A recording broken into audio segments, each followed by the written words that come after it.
Alex here, looking to take a deep dive into the wreck we just watched. I saw this video on Reddit and something about it just really spoke to me. It might have been the title, which emphasized this car making this illegal U-turn which caused this whole accident, and I just really saw something very different. They say it's important to learn from your mistakes. I think it's far more important to learn from other people's mistakes. I mean, that's how my dad taught me about the dangers of heroin. We're really only going to analyze about 10 seconds of this clip. I'm going to focus pretty much entirely on the rider. I'm going to distill down the 3 outs that this rider had to avoid this accident. I think if you wanted to, you could dismiss this entire video and say, hey, that car made an illegal maneuver, so that's the reason that this happened. You could also ignore the illegal U-turn and say, well, it's the rider's fault because they were speeding, and so that's what caused this accident. I don't think that's very productive. The reality is that it's a lot more complex, and there's actually a lot to take away from this video. For the grand finale, and for the first time, I'm going to reveal to you that I have a mutant power.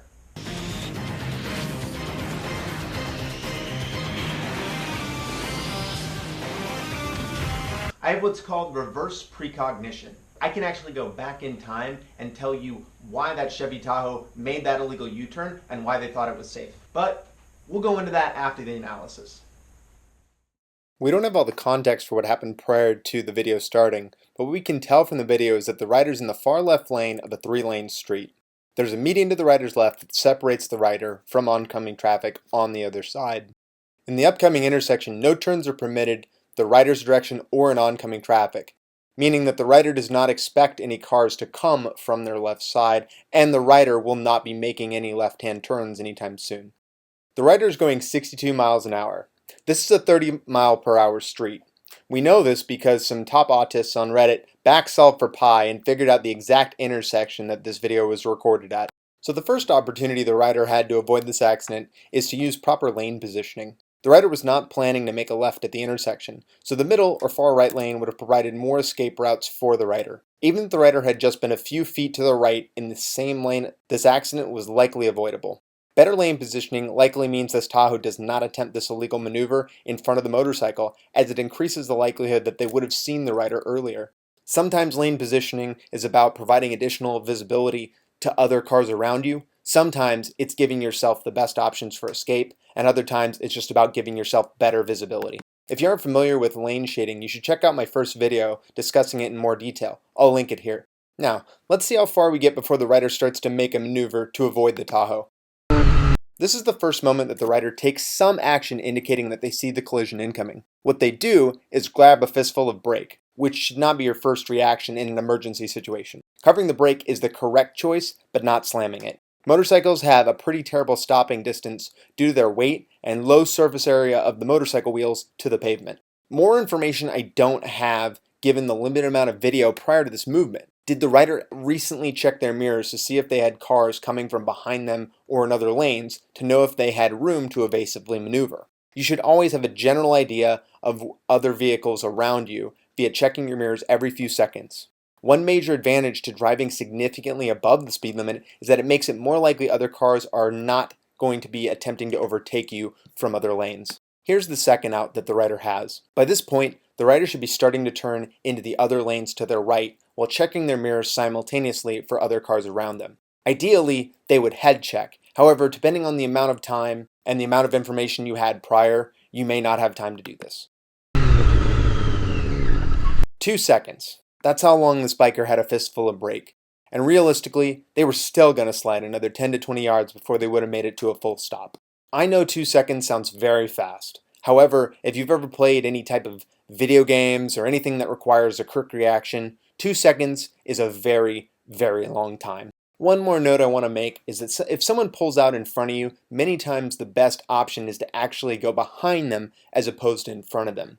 A car going forward, you may not know if they're going to go across multiple lanes. However, you can typically guarantee that they are going to go at least all the way into a single lane. This is the final out for the rider. Though it may not have been possible. They might have been able to brake slightly and get to the left-hand side of the turning car. It's difficult to know for sure, as we can't see the exact amount of space between the Tahoe and the median from this angle. The Tahoe didn't speed up or stop. This further indicates that the motorcycle was not visible to them even through the turn. Many times the driver might make an evasive maneuver of their own, which further complicates these types of scenarios. If the driver stopped here, which is the most common reaction, then the rider probably still hits them, but more than likely hurts themselves flying over into the Tahoe. If the driver speeds up or attempts to cross to the other lanes to make room, this rider could have reacted to go behind the Tahoe in the leftmost lane, but more than likely would have still struck the car with their fistful of brake strategy that they were employing. We see the first sign here that a car was behind the biker as it passes the biker at a stop on his right. The car was at least 3 seconds behind, and possibly even farther given the motorcycle speed. This indicates the rider would not have been hit from behind if they would have evasively maneuvered to the right lanes. Using my mutant power,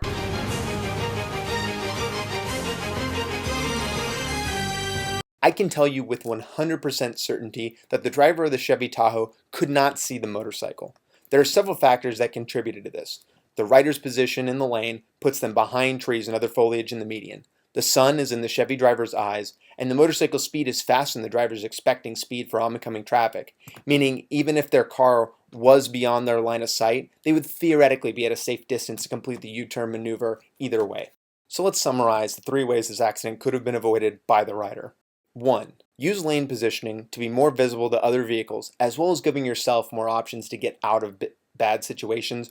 2. Use your motorcycle's increased agility and reduced size to evade bad situations. This should be your first reaction.